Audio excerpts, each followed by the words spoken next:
And focus, because normally the focus after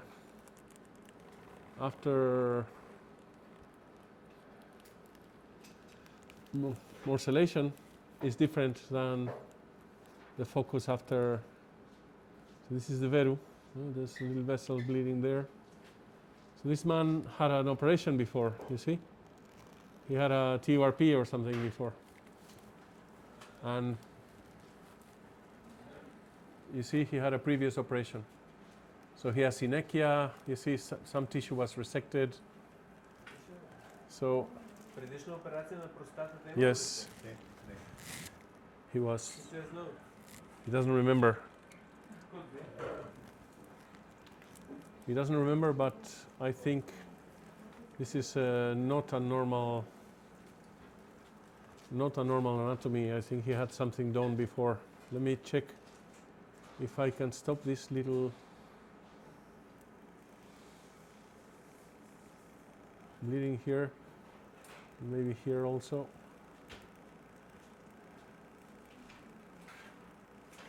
We get an opportunity to see. You see, this is the sphincter. It's very difficult. This is the veru. Here's the sphincter edge, I think. Yeah.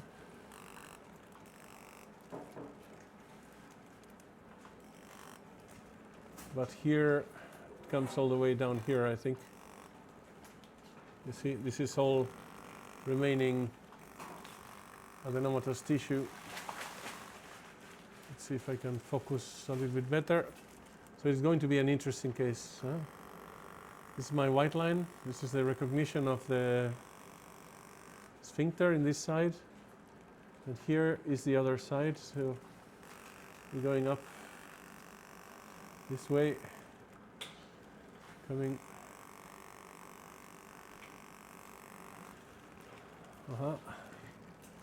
And that's, you see the veru there. Yeah. I think this is the limit on this side. Let's see.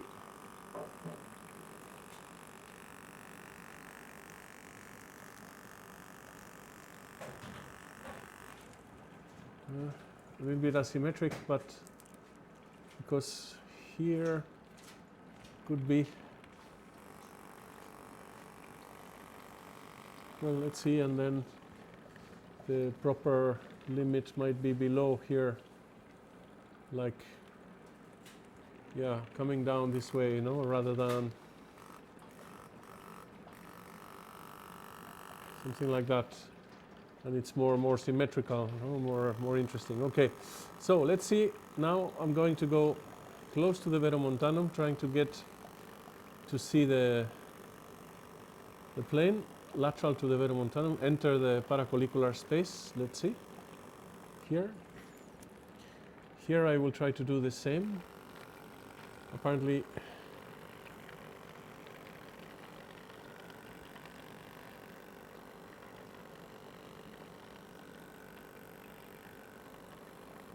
maybe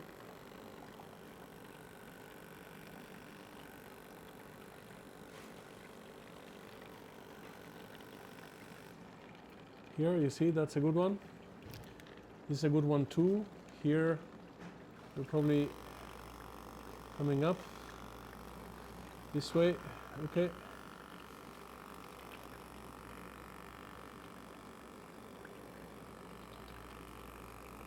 So here we have a nice opening of the plane, and here we can cross. This could be the verumontanum, and so we cross over and connect to do the posterior line. Huh? This is a very interesting case.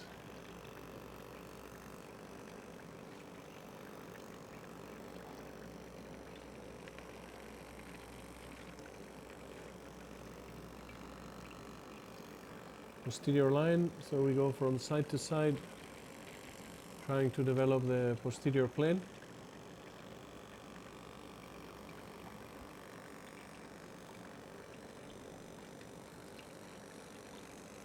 Very nice posterior plane, huh?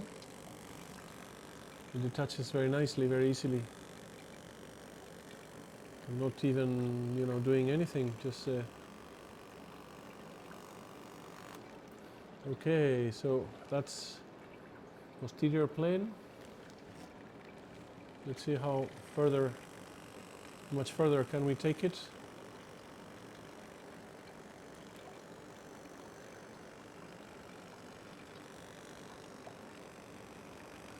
It's yellow, so it's probably nodule here.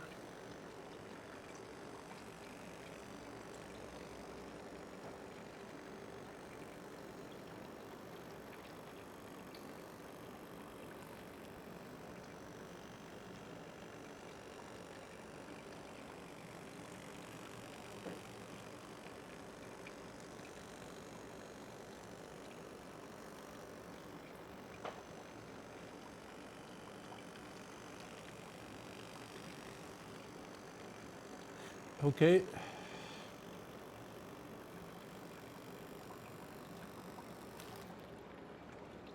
So we did a lot of the posterior liberation. Now let's see if we can release the apex. Here, there's this nodule here that probably needs to be removed also. So maybe I'm correcting the line of dissection a little bit, the line of the white line, no? Here to come over here. Okay. Let's see if we can enter the lateral plane here. Slowly, carefully. Initially lower the lower part of the lateral line to connect with the posterior. Here we want to connect this with the plane that we had here.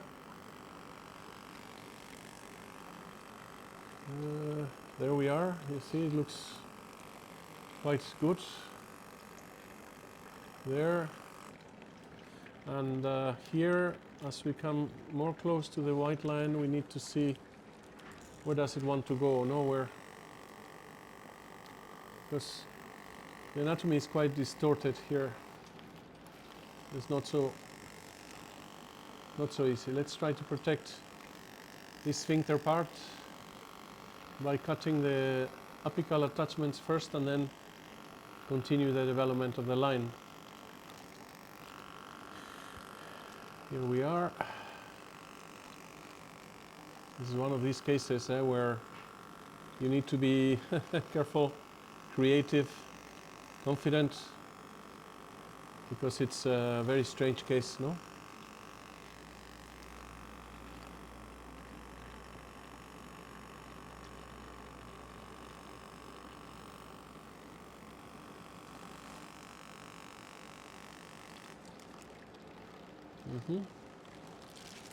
Here we are coming up, following this way.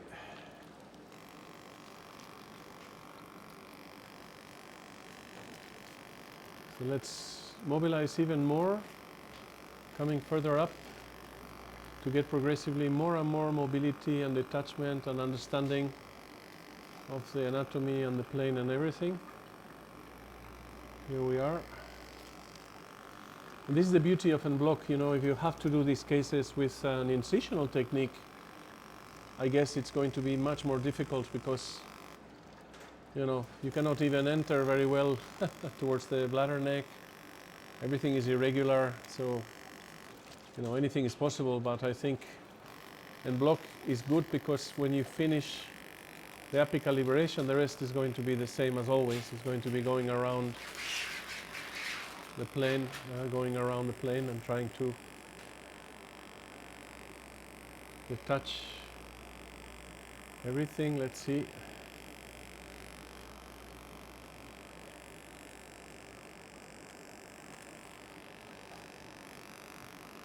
What do we achieve here? This is lateral line, I think.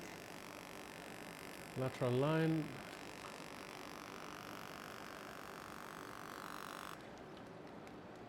Here there is some adenoma, no? Here we're leaving it there, so we have to go to search for it and remove it. No, down here you see. I took a nodular plane rather than coming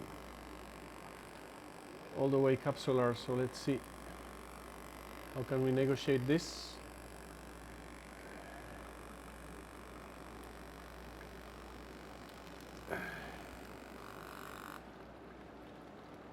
Yeah.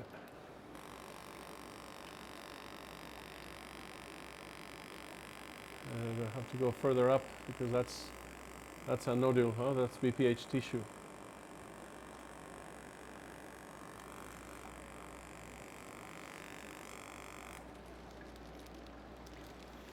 Okay, let me see. It's now coming towards 12 o'clock here. And the connection to the other side here.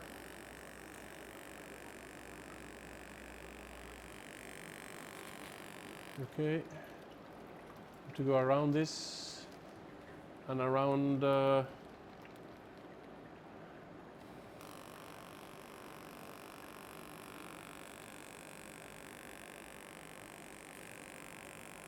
that, I think. Try to stay capsular.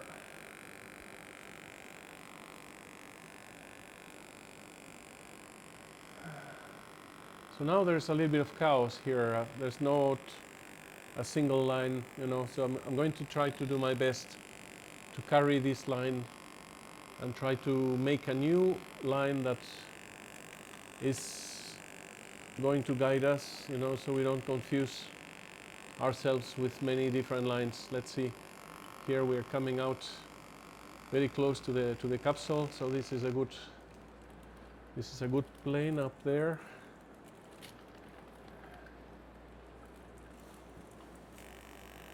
Let's see where this is taking us.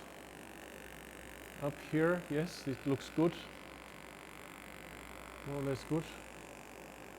Up there and around.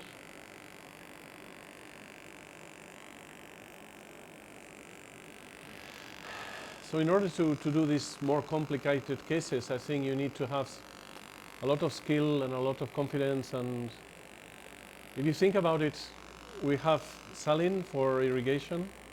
There's no bleeding, so the patient it's perfectly fine. It's a matter of finding your way, you know, in such a different anatomy. You know, it's like operating an extraterrestrial. You know, it's not the anatomy we are used to, but at the same time, we know that the capsular shape is going to be similar to the orange.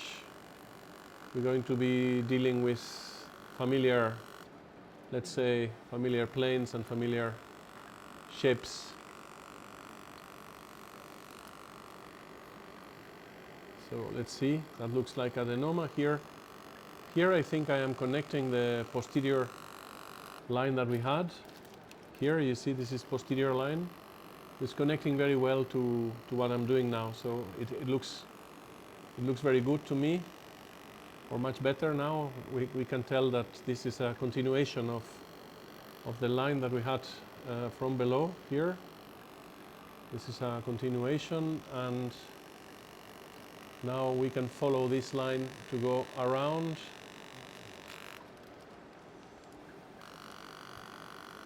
Coming down from below here.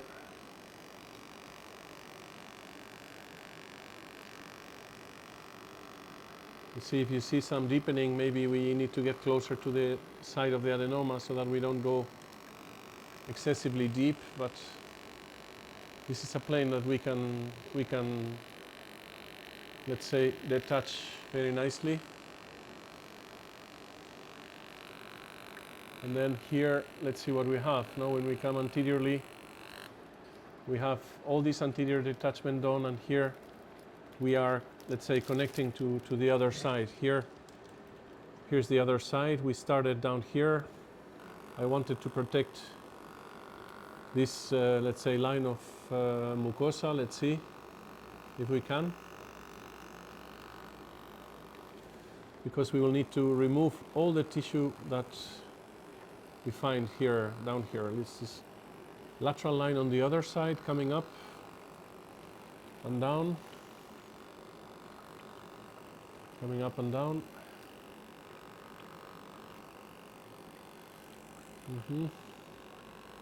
That's now connecting very well to the posterior line here.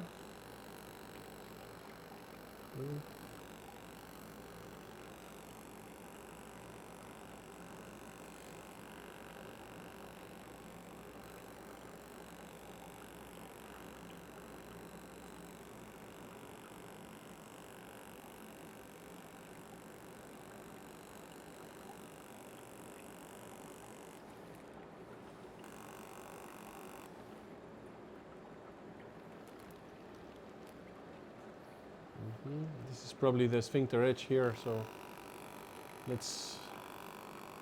It was very difficult to recognize, no? But now I'm starting to understand how this is working, and I feel a little bit more confident that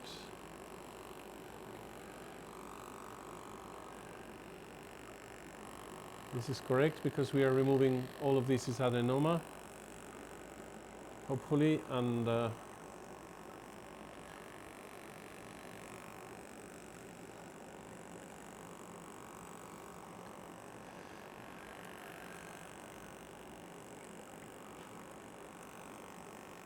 I'm working on these lines, you see, connecting the anterior, the posterior, trying to get a uniform dissection line and trying to connect. Incredibly, it's not bleeding. It's a very, very nice tissue, probably not bleeding too much. Here, this is posterior now, posterior line.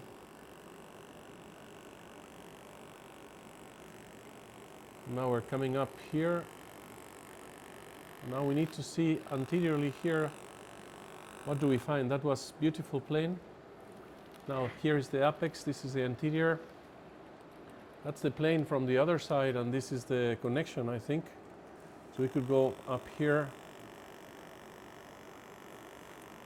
trying to connect, you see, anteriorly with the other side.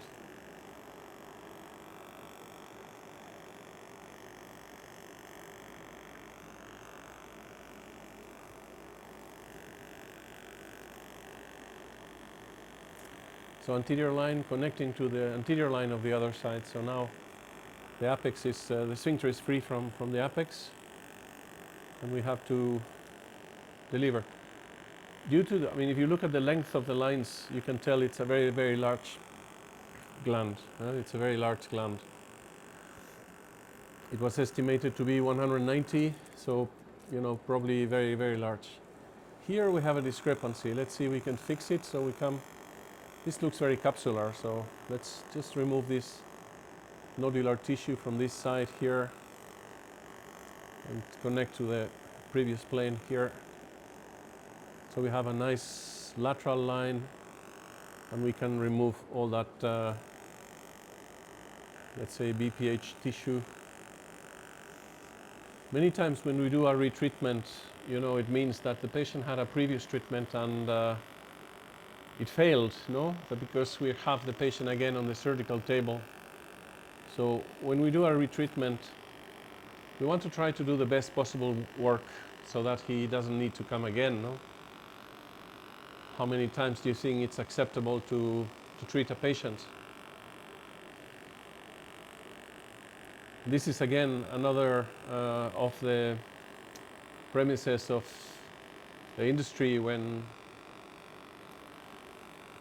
they defend ejaculation preserving procedures. No? You do an ejaculation preserving procedure and you have a higher risk of having to retreat the patient. No? And then you see people presenting cases, you know, I did an ITIN, it failed. I did a urolift, it failed, so I did a second urolift.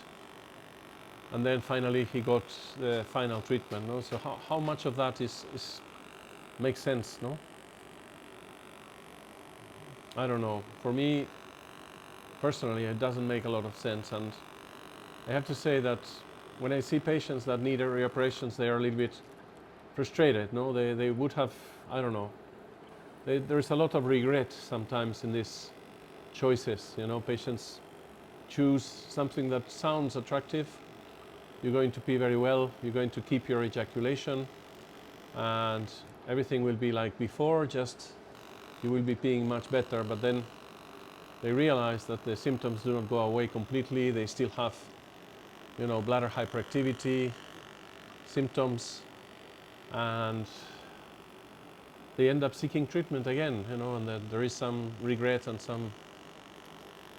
So yeah, if you can do enucleation, I think you have to, of course, we have to listen to the patients, we have to see what they want, but also we are advisors for the patients, and sometimes they get carried away by the pressure of industry. You know, these companies that produce minimally invasive treatments, for example, Teleflex revenue, yearly revenue is $3 billion, you know. So it means these companies have a lot of money, and they can use all sorts of marketing tools, like, you know, posting in the forums as patients, happy patients, you know, trying to sell. I don't know. I think there's a lot of urologists who start doing these treatments, and then finally they leave it for the very, you know, very selective indications, because it's not so good as they want us to believe, no, and so universal as they want us to believe. For example, I was talking to one guy from Boston, and he was telling me, Resume is so good, but patients complain, so we have done an application. So the patient has this application, and the application explains to the patient what to expect each day for a month, no? So that he can be more relaxed and he doesn't call the doctor all the time, you know? So it means that when the doctor gets called by a patient all the time, you know, I have pain, I have discomfort, when is this going to get better? No, you told me it was minimally invasive, but I'm not feeling that it's minimally invasive because I have a catheter, and, you know. So if they have to do an application to explain to the patient what's going on, it means that it's not so nice, no? And of course, when doctors get a lot of calls, they get discouraged, you know. They think, well, this is not worth my while, no, because here we are, this is bladder neck, which is also modified by the previous operation.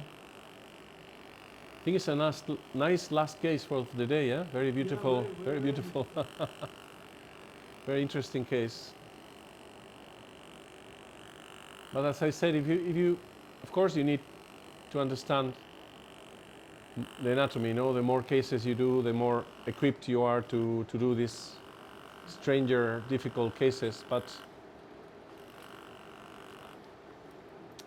you see that we are doing the same. We are using the same principles of the operation. We are using the similar, you know, strategies, and it's just tailoring it to this particular case, which looks a little bit more difficult, more demanding. I think the apex dissection was a little bit more tricky. The limits of the sphincter was not so clear, but then, of course, the sphincter begins where the adenoma ends, you know, at the end. If you see the tissue of the adenoma, if you see how it gets to contact with that area, then you understand better, no? Sometimes in the normal anatomy we can distinguish the sphincter very well. In this kind of anatomy, you know, sometimes we have to do a more progressive, careful initial approach, and then slowly get to understand where's the sphincter, where's everything, and try to navigate these planes, no? On this, here we're coming up.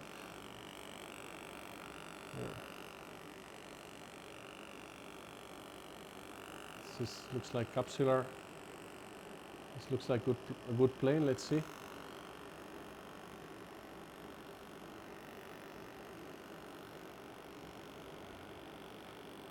That looks yellow there, so maybe a little bit of adenoma remaining there. Trying to go around millimeter by millimeter, making sure that we don't see perforations. If we see deepening in the capsule, we have to correct a little bit the depth of the dissection. But if we can take all this tissue out, it will be much, much better, I think, for the patient. No, we have to remove all that bulk of tissue. Now this is the connection of the posterior plane with the lateral plane here, coming up, aiming towards the bladder neck more anteriorly.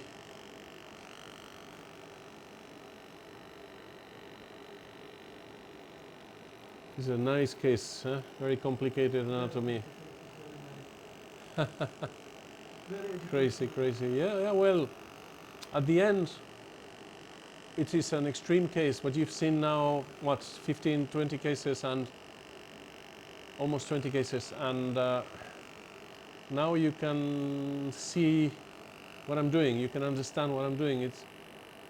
And you will, and then my recommendation when you do a retreatment case, sometimes you see that one lobe was very well resected, for example, and the other lobe protrudes over the, and looks obstructive. So many people think if I remove the remaining lobe, it's going to be okay. But my recommendation is to always go to the plane in the veru, do an en-bloc exploration of the plane, because many times you get, people are very confused and very impressed because they see that even in the area that looked very well resected, there is a lot of tissue remaining. So when you look for the plane, when you go under this properly, apparently properly resected place, there is a big, big, big chunk of tissue there that you can remove. So that's because the endoscopic image is not always telling us the truth. You know what I mean? It could be somewhat misleading sometimes. So here we're trying to come down. It's a very, very big prostate. And I think this man is lucky that we were here today to operate him, because this would be a challenging case for any endoscopist, don't you think? I mean, if you do a resection, maybe you can get a bigger hole. What's this? Why am I experiencing some difficulty moving? Because there's too much bulk. So this would be posterior plane. Posterior plane now getting closer and closer to the region of the bladder neck. This is the lateral plane. We have to start getting closer to the adenoma, because we want to, the plane of the capsule is going to become more perpendicular to the fiber, so we are more careful now to get the energy closer to the side of the adenoma than to the capsule, to prevent deepening in the capsule and perforating. Although this man has a very, very thin capsule. Very thin capsule. It's his bladder neck, I think. Bladder neck. So here we can go like this. What about orifices? Yeah, we'll have to check. Let me go there. I want to reach this 4 o'clock, more or less. Here, you see. Initially I cut the bladder neck, but when I get, let's say, to 4 o'clock, I will check. You were right, because we are probably very close to the UO. Here it is, you see. But now it's safe, because the edge of the dissection is here, so we are okay. There, you see, this is now the fossa. It looks very nice. Anteriorly we opened as well. Now we need to focus on this side. See how can we. So you see, we're going to give this man a simple solution to his, how do you say, complex problem, no? Because this was a very large, I mean, you could do an open prostatectomy or something, but we have been able to, find the right plane, and we are going to deliver the adenoma completely, so hopefully he doesn't need any more treatment in his lifetime.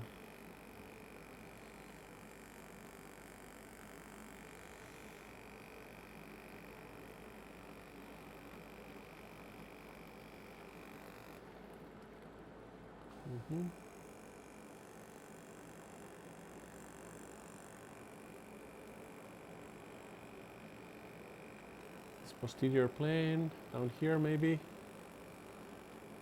We need to find it, find the right plane to follow. Do we see a lot of yellow elements we want to? Okay, here we are.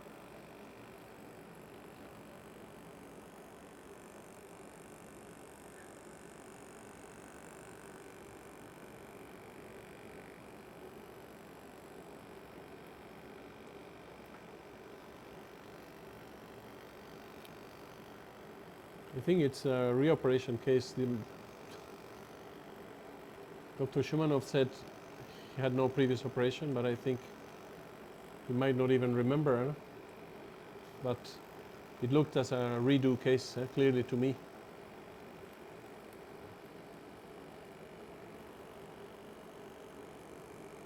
Here we are coming, connecting,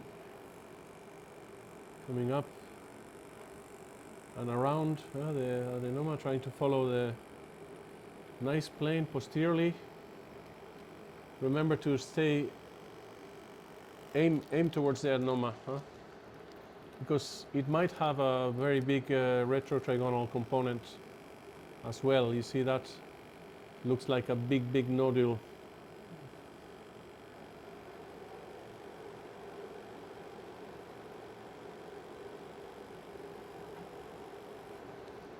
Here, you see, this looks like a big nodule here, round, you see? That's probably going retrotrigonal. Let's see how can we negotiate this dissection carefully. Let's bring this plane that we had here, connect here to this side.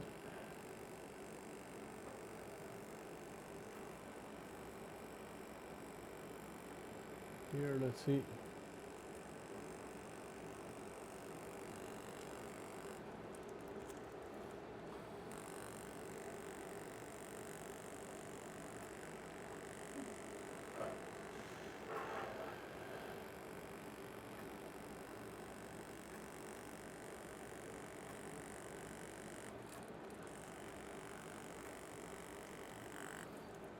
Now this is the bladder neck in this side, so it's wise to cut the bladder neck in this side before we go posteriorly, because we will have much better orientation, like always. This is coming up towards the bladder neck. Now that's looking slightly deep, so I'm going to stay a little bit closer to the edge of the adenoma here.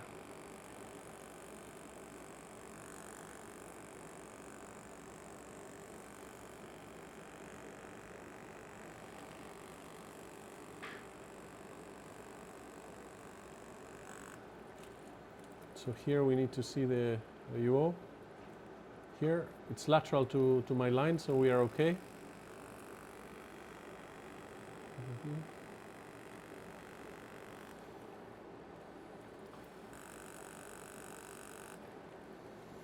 Let's see how can we connect this below to that above. Let's see if we can, negotiate this curve here. That's a seminal vesicle. We need to keep more superficial.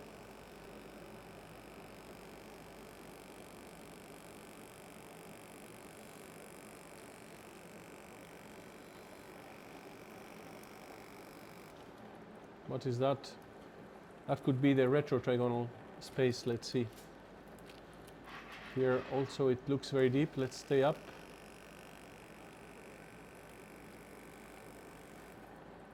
That's also looking deep, you see, but there's a big nodule here that goes probably below the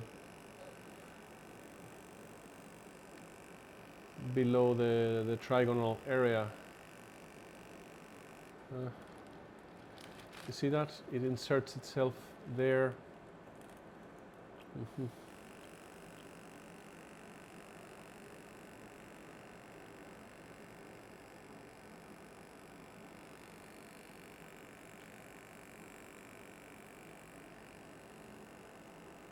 Stay always close to the adenomatous side.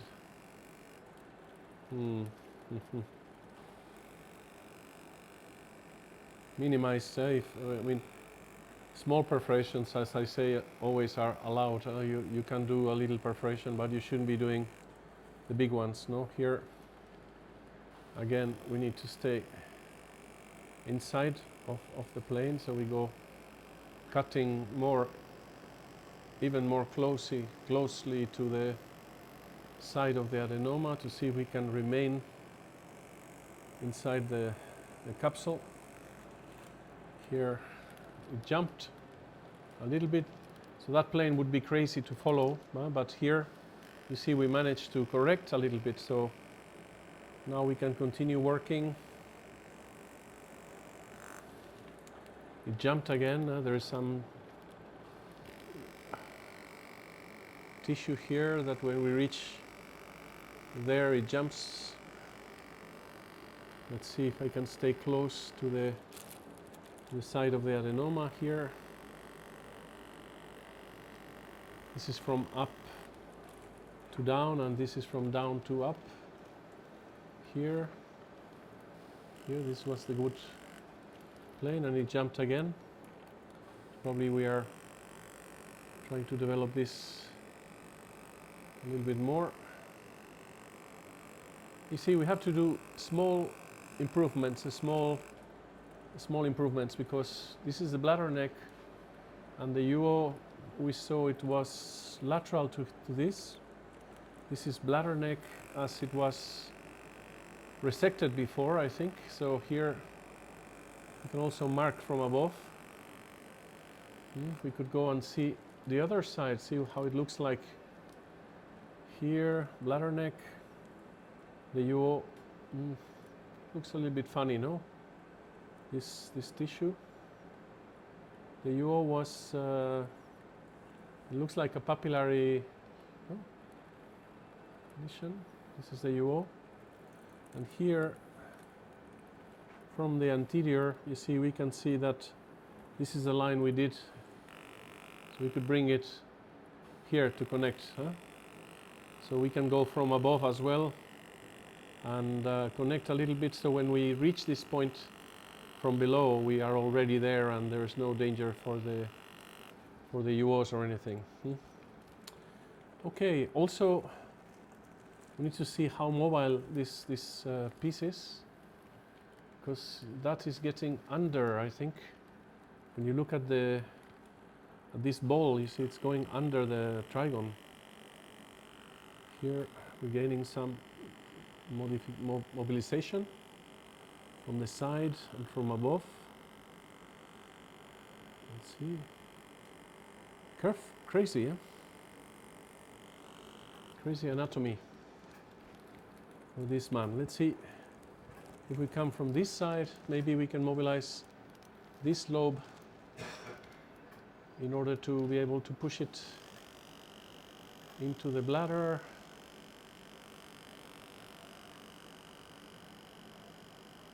So we do minimal improvements, careful improvements, trying not to do something horrible. You know, just to see if we can negotiate the release of this big nodule here, which is going retrotrigonal. I know that we're going to see a huge retrotrigonal cavity space lined by a very thin capsule in some moment. Let's see also if I can tilt if the adenoma will tilt into the bladder, it's not so easy. Not so easy because there's still a lot of. Look at this, beast.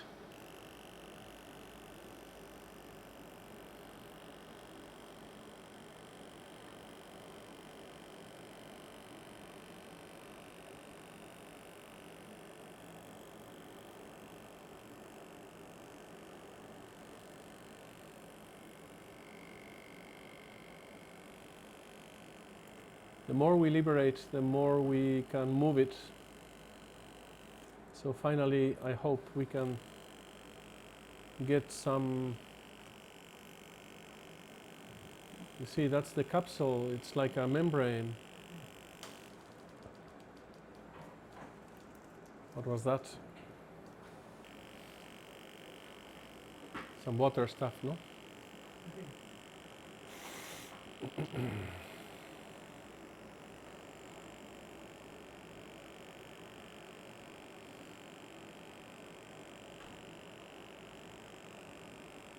So I target my laser against this. Here, maybe I can push this side of the prostate or this lobe you see into the bladder. Let's see if it will want to go or not. It moved a little. It moved a little. Now when I push a little bit more, it goes in the bladder. And then I hope that we have much more space down here to reach there. You see this ball of tissue is in the retrotrional space. So I've seen this before. It's some it grows below the bladder, the adenoma. It goes very, very deep there. Would be nice to be able to negotiate the passage of this lobe, but it's too big. And it doesn't move when I push it, so it doesn't want to move. Maybe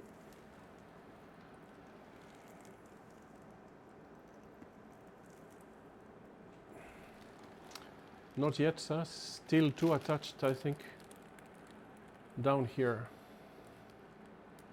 Look at that, it's absolutely crazy. Here we should see bladder neck, you see? And below the bladder neck, we have this ball of tissue that is deepening there.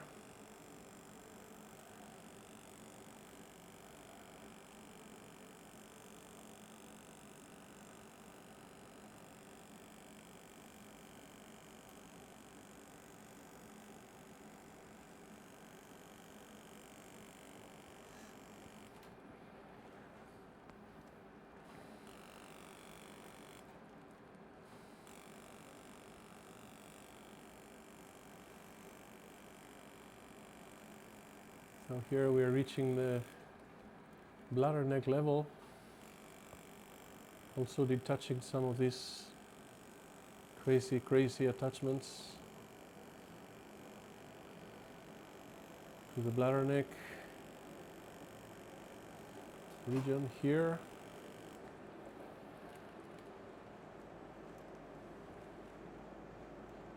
Absolutely crazy.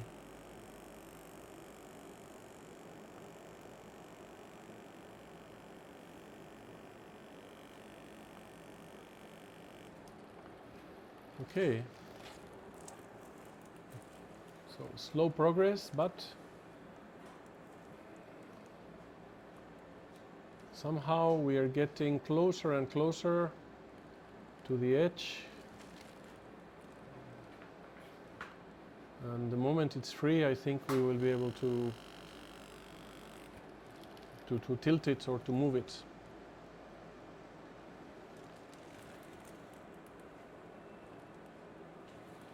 Now it's moving more, I think. It's lifting.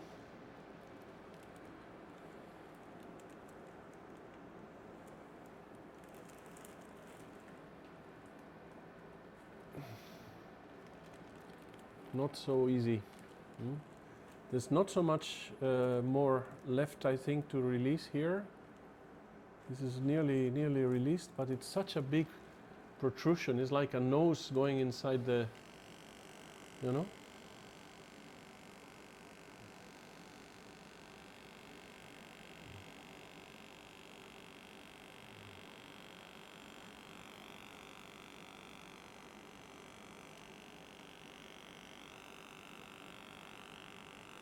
Because if we could lift it, I think we could be pushing everything inside the bladder.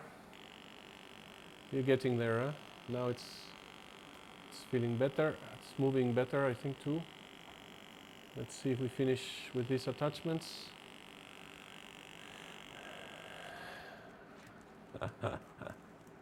Here, that's the nose, and I think everything went. Now we need to do some hemostasis and see, because the cavity is huge, and there must be some little bleeder.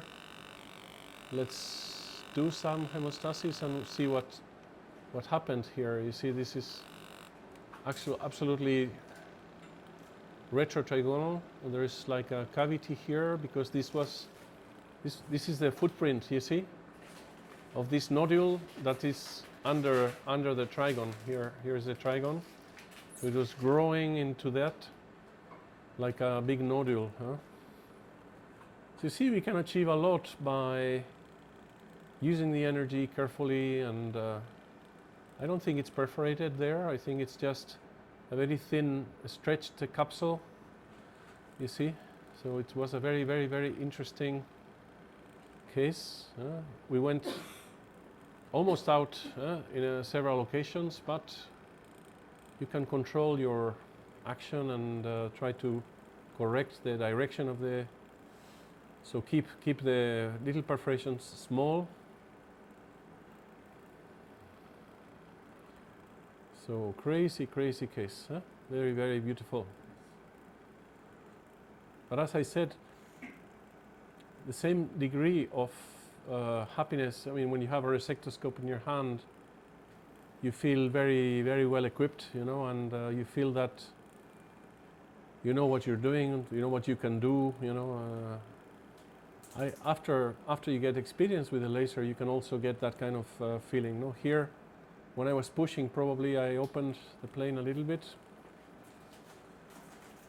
Sometimes the plane is so thin that we can break it mechanically rather than with the laser. I didn't do this with the laser. Probably it was a mechanical tear. It doesn't look bad. Probably having had an operation before, I think everything is fibrous around the prostate. You can see a little bit of fat here. It is a moderate concern in the sense that we're trying to morsellate now. So it won't take long to finish, hopefully.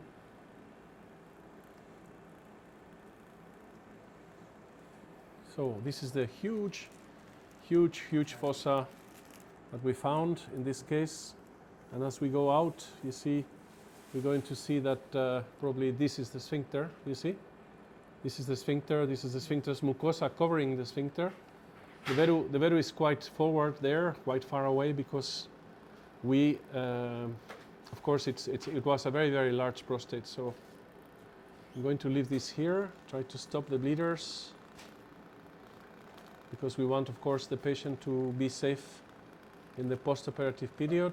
Here we left a little bit of, you see, we did a little mistake with the plane. We believed everything was removed, but there's still some. So that's why this phase of hemostasis and trimming is useful. We can correct the little mistakes we do. And if we leave some tissue, we can take it out while we also do hemostasis. Hemostasis. And I want to release this little piece into the bladder. It's a crazy case. Okay, so there we are. I think the outcome is going to be excellent. The patient will pee like a horse. and I hope that this will all contract in the postoperative period and we can remove the catheter soon. Hopefully he will be continent.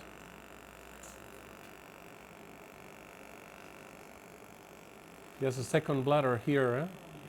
Will you use the catheter for the applied? For longer. No. No, what do you Insert. say again? Will you use the catheter for the applied folate? Traction, you mean? No. No. Folate. No. Yeah. Oh, you can use a put Foley. Put the folate. Yeah, we put a Foley catheter. Let's put a Foley catheter. I will use my finger to lift all this so the catheter goes in the bladder. Huh? So maybe the introduction of the catheter would be difficult in this case.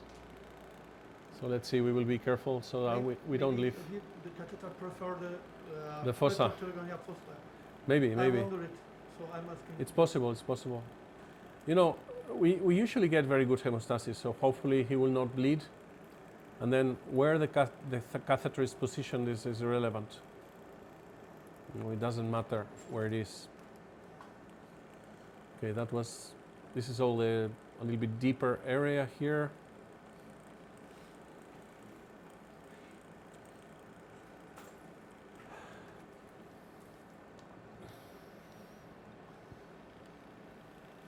Look how it went all this way under. Okay, let's try to morsellate.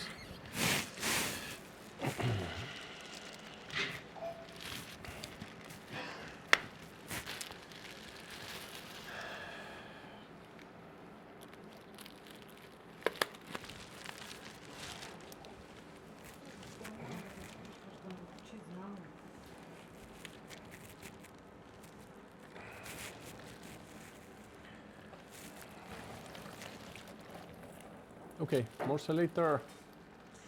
Let's focus on the tissue here. Let's position the blade over the bladder neck here, and let's start. Midline of the patient, and hopefully we can concentrate on morcellating all the time. We don't want to stop. We don't want to. The water is open, it's entering. The contact of the tissue with the morcellator blade is good. So let's see how long it takes to remove the tissue. But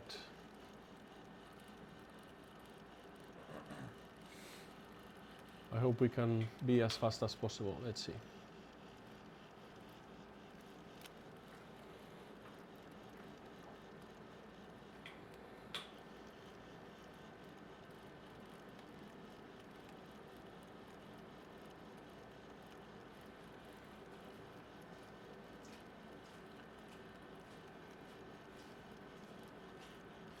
So it's 4 p.m. now. We have done 8 HoLEPs today. This is the last case of the day. And it's 4 p.m. We started at 8:30, so we're going to do 8 cases in 8 hours. So that's quite good because it includes the changing time from patient to patient. So it's really an efficient work here. Nephroscope is a little bit degraded, I think, with the use. I think it's not so, it doesn't let us see so well anymore. We can see enough, you know, but sometimes there's a difference between the view that we get with the one lens and the view that we get with another lens.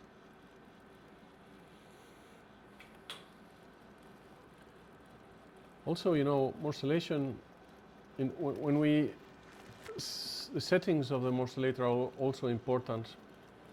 There are 2 factors that we can modify in the console of the morcellator, of the piranha. One is the rotation speed.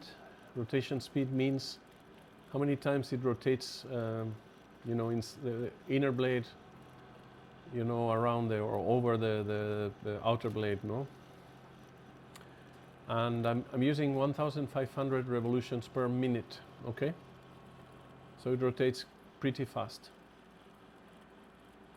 If you make the math, if you divide 1,500 times 60 minutes, you know, you will get, sorry, seconds in a minute, you will get how many rotations you have in 1 second.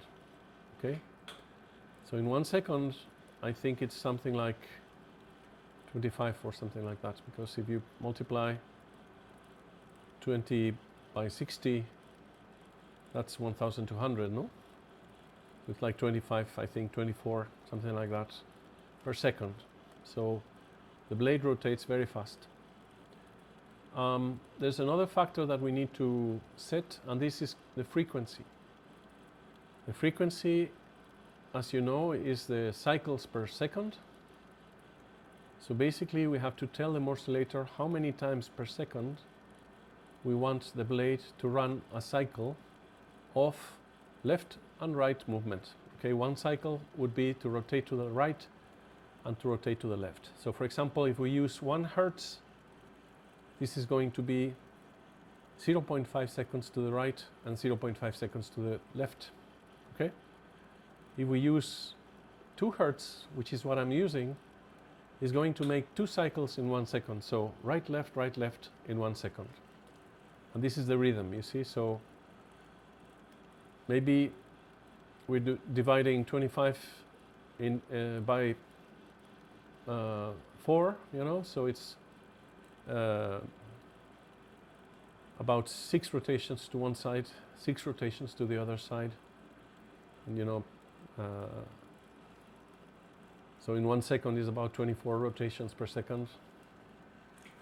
So it rotates really, really fast.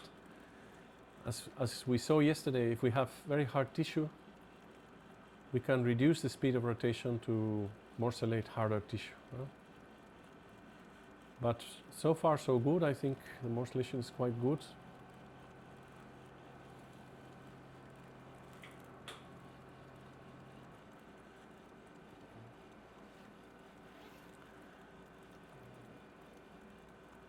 I enjoy very much these cases. I was telling you today, you know, I hope we have a retreatment case because they're very beautiful. And as I said, always, irrespective of what you see in the endoscopy, you think, you know, the left side is very well resected. Go around the verul, look for the plane, and see what you can find there. You know, most of the times there's a lot of tissue. And if you clean the fossa completely, you know, this tissue will never grow back. And you will save the patient the possibility of a third operation. Because, you know, now people live a lot, live many years. And typically, you know, with TURP, we operated all the BPH studies on surgery. The mean age is 60, 65, something like that. So, you know, a 60-year-old man today could live to be 85, 25 years. You know that at 10 years, I think, after TURP, there's like 1 in 4 chance of having a reoperation. So you're going to have a lot of patients that when they're 80, when they're 70, 75, they will need a reoperation for their BPH symptoms. So if you can treat them when they're 65 and remove everything, you know, I'm seeing patients I operated many, many years ago, 20 years ago, come to see me and say, look, I'm doing well, my prostate is 15 grams, I still pee well, you know. And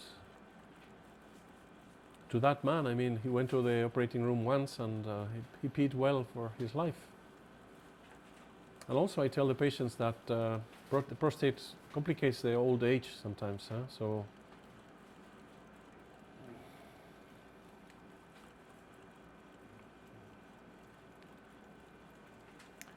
many people, old men, die because of infections, catheters, stuff, you know, because their choice when they were 65 was to do a partial resection of the adenoma.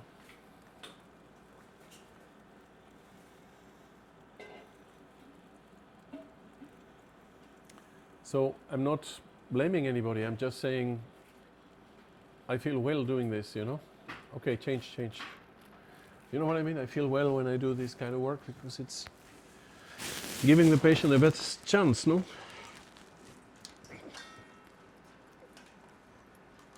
You probably got like 80 grams out, something like that.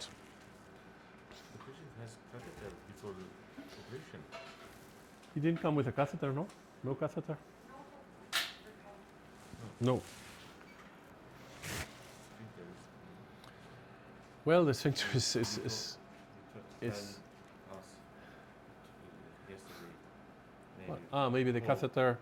Yeah, when patients have a catheter, it's like wearing a splinter. You break your arm, you know, and then the muscle gets atrophied. So I think when you have a catheter for a long time, the sphincter probably experiences some atrophy because it's never closed, you know.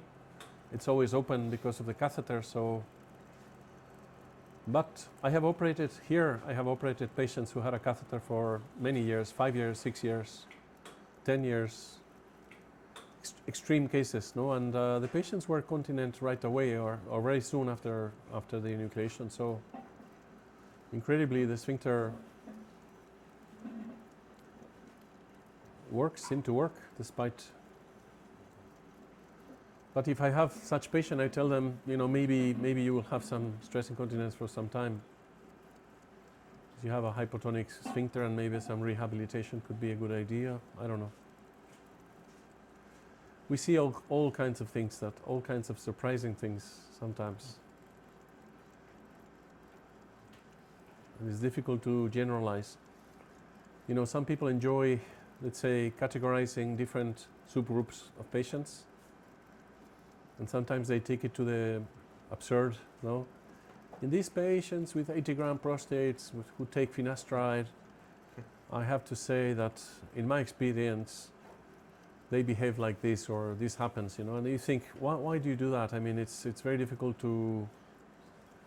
Once I was asked by a colleague, have you noticed that patients with catheters have better planes? I don't know what the catheter does to make sure that the plane is better. And I told him, have you considered that the patients with catheter probably have bigger prostates? Probably. You know what I mean? So when you take this personal experience and you try to make conclusions based on your casuistic, you know, your cases, it's very unlikely that you're going to be right. So I prefer to say, you know, every prostate is like an orange. We're going to peel the orange. Some prostates will peel very well.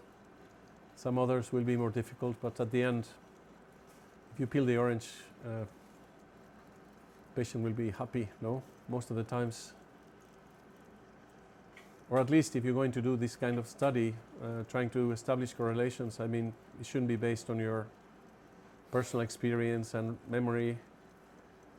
It should be based on a more, you know, maybe statistical study or something.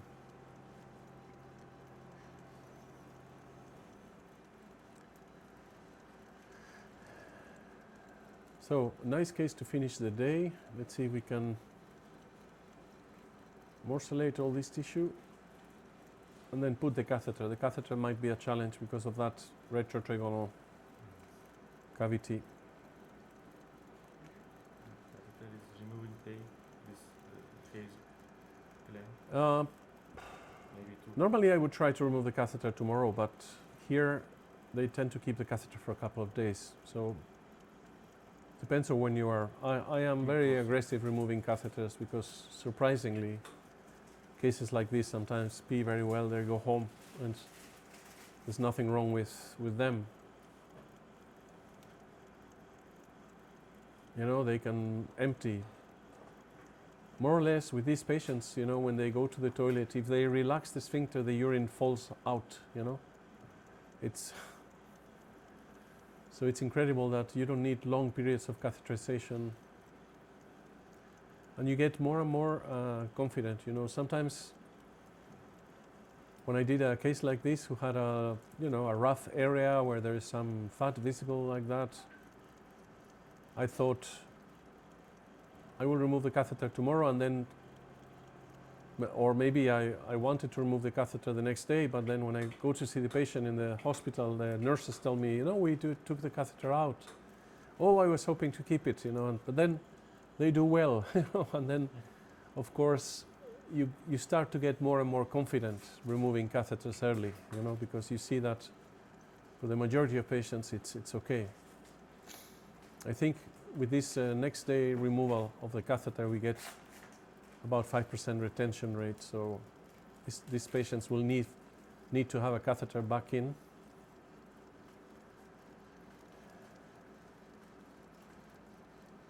And maybe wait another day or two and then remove it. After 2 or 3 days, I think nearly 100% of patients pee. You have to make sure that to remove the clot in the fossa before removing the catheter, because clot retention is one of the causes of sometimes, you know, if you don't wash out the fossa properly before removing the catheter, some patients can have a retention because of that.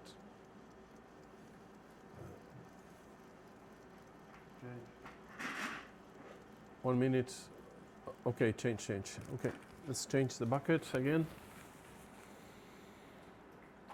Yeah, we got another 50 out, maybe. It's a big one, huh? It's a big prostate. Can you suggest any specific exercise? Any specific exercises? Normally, no. Normally, they don't need. I tell them to take it easy for a month. Yeah. Just walk around, but not do exercise, and to avoid sexual intercourse, because sometimes they want to experience the retrograde ejaculation, and they engage in sex very, very early, you know, and I tell them that if they go very early, they might experience pain, irritation, bleeding. You know?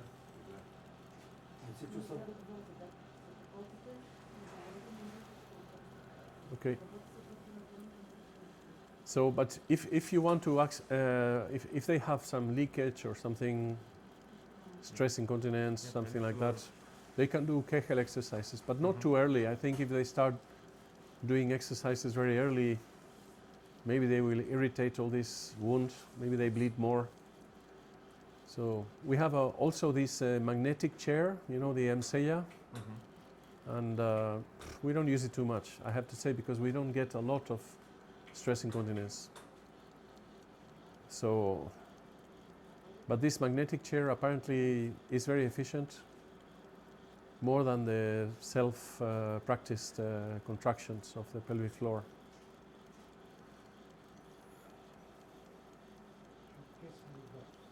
Say again?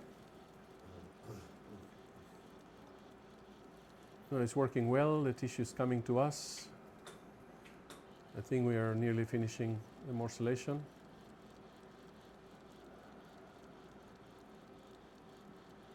So a very interesting case, eh? 2 minuti, ne merdete, ne govorete. Eh?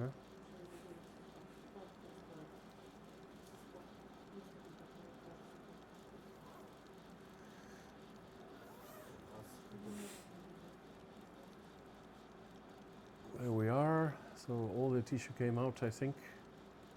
I have to check for fragments. Try to insert a catheter carefully.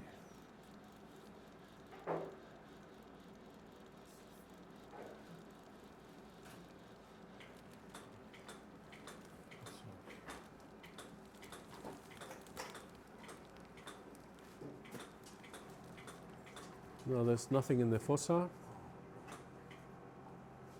here, sphincter.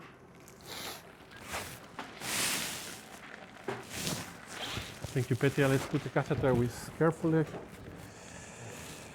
You feel like a horse. The man has a big hernia also here, so, but it didn't bother us very much. Let me put the finger. Try to get in there deep enough to push it up. Okay, push all the way. Yeah. The finger. Çok güzel. Say again? In Turkish, çok güzel. Ah, okay. Here we are. let's get 60 for example.